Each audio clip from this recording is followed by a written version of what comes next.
Hey guys, welcome back to the channel. Around 3 years ago, I made my most viewed guitar video. In that video, I went through how to get the post-punk guitar tone. And since then, I have given this topic a lot of thought, and I realized that the focus was more about the modulation and the clean tones. So I thought, let's make a part 2 and discuss the distorted tones for the post-punk. So I'm getting my inspiration from the band Killing Joke, and this is what's inspiring my view of this distorted guitar tone. So let's tackle first the guitar choice. So historically, a lot of the bands were using humbucker-equipped guitars for most of their playing. Now, any guitar would do, but in this video, I'll choose the humbucker-equipped Les Paul. And I think because we're going for a heavier distorted tones, humbuckers would help in achieving that and also reduce the noise that you might get from single-coil pickups. Now, as for the amp, not only it defined the 80s guitar tones for many genres, but it was commonly used for heavier post-punk tones. This amp is none other than the JCM 800. Even bands like Susan the Banshees, there is evidence that they were using this amp in the studio. Now, the beauty of the JCM 800 is that not only it can do a lot of heavy tones and the Marshall-y classic 70s tones, but it also has a great level of clarity. Now, remember, this tone is not for metal or hard rock. We're still tackling the post-punk. So it has to be a little bit heavy, but not too heavy, just edgy, and does not lose the clarity, which is very well appreciated in any tone.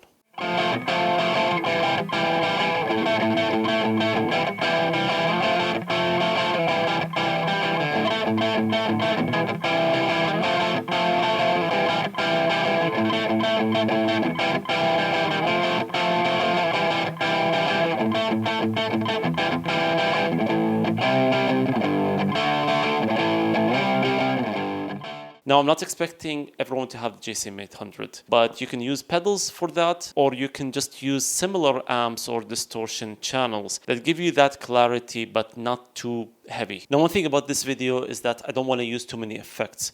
I'll just stick to the flanger and no reverb, no delay, nothing else. Because in my previous video, I actually explored these tones even further. And in order not to complicate things, I'll just keep the flanger on, but no other effects. Remember, I have said this in the previous video that 90% of this tone is actually the flanger.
Now, in my opinion, just my own observations, the tone back in the day, and especially in the 80s era, was very gritty and grim. And I think it fits the theme of the music pretty well. Now, this is due to many reasons, but one of those is using compressor pedals. I hate compressor pedals. I don't like compressor pedals at all. So in order to get something a little bit similar, I would advise you, and that's what I'm going to do also with the amp, is basically try to make the amp sound a little bit darker. Now, be careful not to make it just super dark. Like, don't just put the presence or treble to 0. You're gonna get something that sounds bad and has no definition. So use it tastefully. I cannot really advise you what settings exactly to go for because I don't know what is your rig. Now, I do know that the post-punk umbrella is huge. So some tones were actually even heavier than what I was playing. And of course, a lot of bands were using a stage that is just more gainy or distorted to play the lead tones. Now, there are multiple options to achieve that.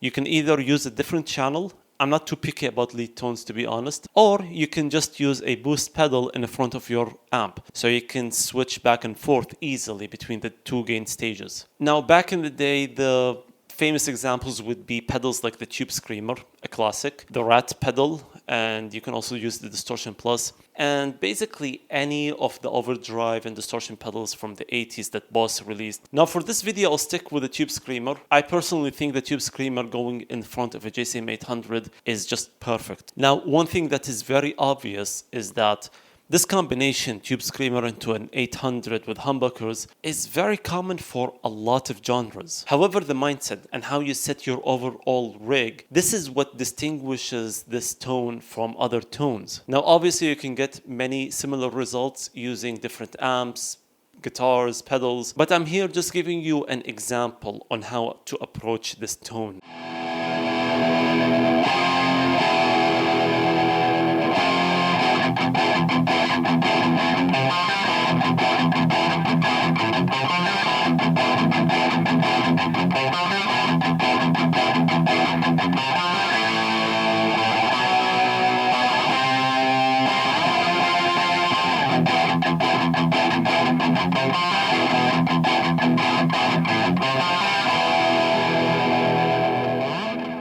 Now, this is a good sounding rig. However, it will never be an option for any modern post-punk bands right now. This is because back in the 70s and the 80s, there were no rules on how to get your guitar tone. So everyone had their own way of doing things. If you actually look up historically, you'll see a lot of post-punk bands using tube, solid-state, Vox, Fenders, Marshalls, you name it, but they all set up the tone the way that they wanted it to sound like. The point is, you don't really need the JCM 800 or listen to my personal advice. This is just my opinion based on observations. So me personally, I like to base my personal tone between copying the OGs and also having my own twist and original. So I personally like to live between being very original and also copying the OGs. I'm somewhere in between. So try to figure it out yourself. Imagine you are in the 80s and you're trying to have that tone. Just try to figure out something. So figure it out yourself. Imagine you were in the 80s and you're still figuring out this tone, and this is a new genre or a new wave. Hopefully you will come with something that is super original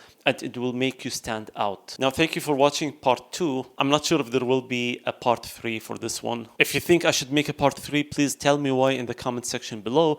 And of course, thank you for watching. And most importantly, make sure you share this video on the gear page.